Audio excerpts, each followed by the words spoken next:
I read these chapters in my Bible reading schedule, Exodus 14, 15, and 16, I am again amazed at the issue that comes up over and over again as we think about the wilderness tests that these children of Israel are going through. The verses that I particularly want to emphasize this morning are in chapter 14, verses 12 and 13. And this is what they say. Is this not the word that we told you in Egypt? For it would have been better for us to serve the Egyptians than that we should die in the wilderness. And Moses said to the people, do not be afraid. Stand still and see the salvation of the Lord, which he will accomplish for you today.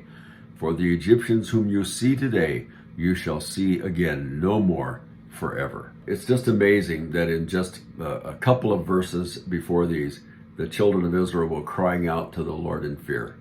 Mind you, this is only a few days after God had finished the 10 plagues that finally changed Pharaoh's mind to let them go.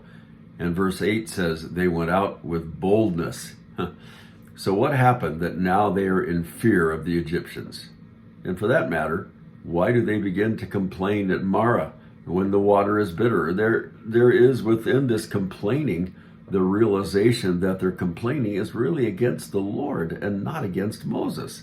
It just tells us that God hears, for one thing, that God hears what is coming out of our mouths. It's amazing when you consider that, well, once again, only 3 days since the Egyptian army has been miraculously destroyed by drowning right before their very eyes. Now God saved them with a mighty hand, and it's just undeniable what had taken place. However, once again, after singing this great song of deliverance, that they start to complain again. Now, here we are shown what our complaining really is all about.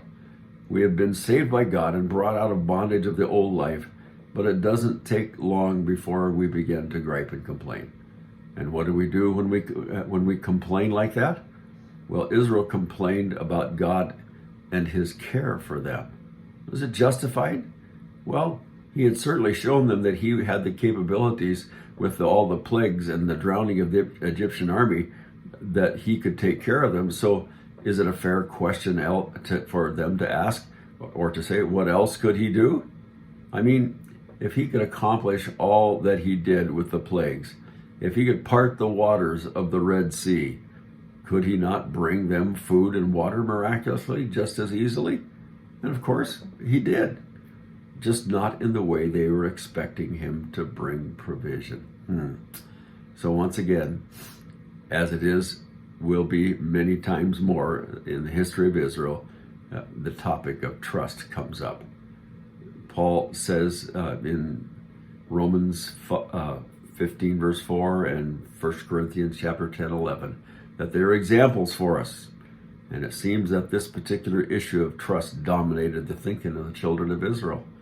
So much so that their entire history is interspersed with these very same kinds of tests.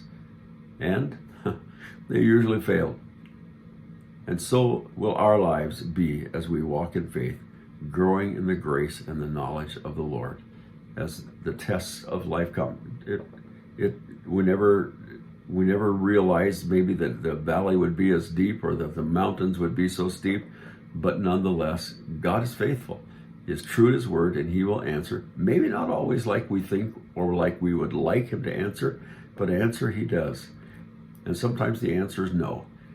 But yet we must trust him because he will see us through. He brought us out from bondage of Egypt, of the world, of sin and slavery to the devil, into this glorious freedom. And yet there is still that hope beyond this of a great life in eternity with him. So we stand firm in the faith, trusting and believing. It's a challenge every day as we go through the stuff that we go through. It doesn't change who he is or his faithfulness. Amen. May the Lord richly bless you today as you continue to trust him, walking in faith. Amen.